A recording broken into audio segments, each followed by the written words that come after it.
अस्सलाम वालेकुम। हाँ जी दोस्तों, की हाल ने? ठीक हो जी? लाला जी की हाल ने? ठीक हो जी? लाला अब्दुल माजिद वान साहब की फरमाइश से जनाब थोड़े भरावां वास्ते एक बहुत ही अच्छा कुलिया थोड़े वास्ते लैके आए हैं। कबूतर जिहड़े दोस्तां दे रात नूं अंधेरे दे विच लाण दी वजह तो ज़ाया हुंदे ने, उस वाले दे नाल दौरे हाज़र की जरूरत है। हर एक दे अच्छे परिंदे ने,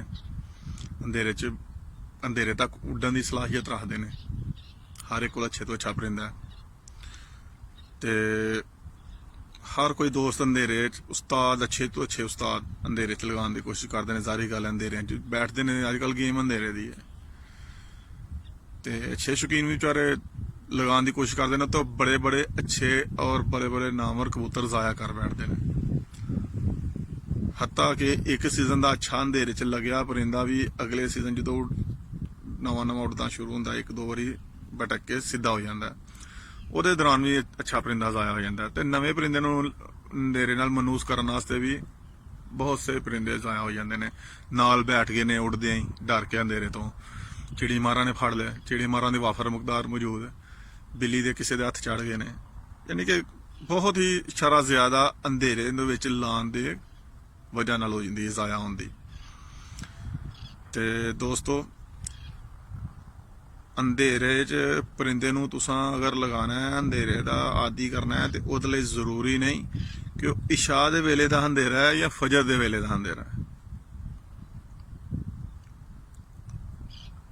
अंधेरा तुसां तुहाड़ा अगर 5 वेले दा अंधेरा है या फजर दे वेले दा अंधेरा है।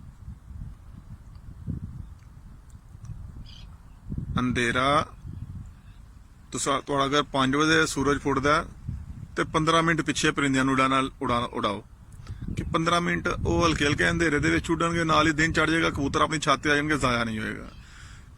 1-2-3 दिन इंज मारिया जे, फिर पिछे होर अद्धा घंटा पिछे लै जाओ, बिल्कुल अंधेरे च कर लवो। सैरी दे अंधेरे च सूरज उठन तो अद्धा घंटा पहला पिछे कर लो कि अद्धा घंटा कबूतर थोड़ा उत्ते फिर आवे। खज्जल खराब होने तो पहला ही कबूतर जो अंधेरा होना शुरू होया, अंधेरा छट गया, खत्म हो गया, तो सूरज उठना शुरू होया, नाल ही छत ते परिंदा आ गया।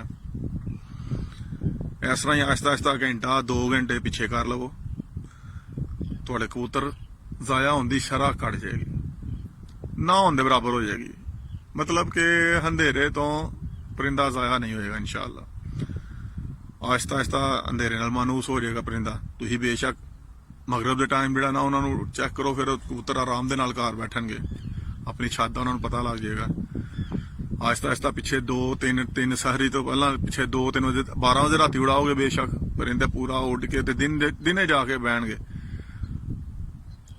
ये हवाले नाल बहुत ही अच्छी अच्छी और चीज़ां तुहाडे सामने आनगियां, तुहानूं आप ही पता लगेगा।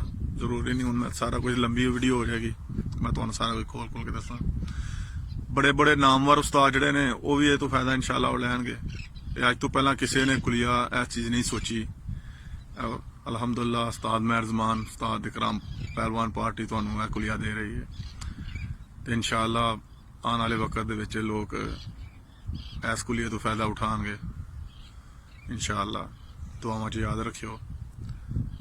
अल्लाह पाक तुहानूं सारिआं नूं खुश रखे, अपने हिफ्ज़ो ईमान च रखे। अल्लाह हाफिज़।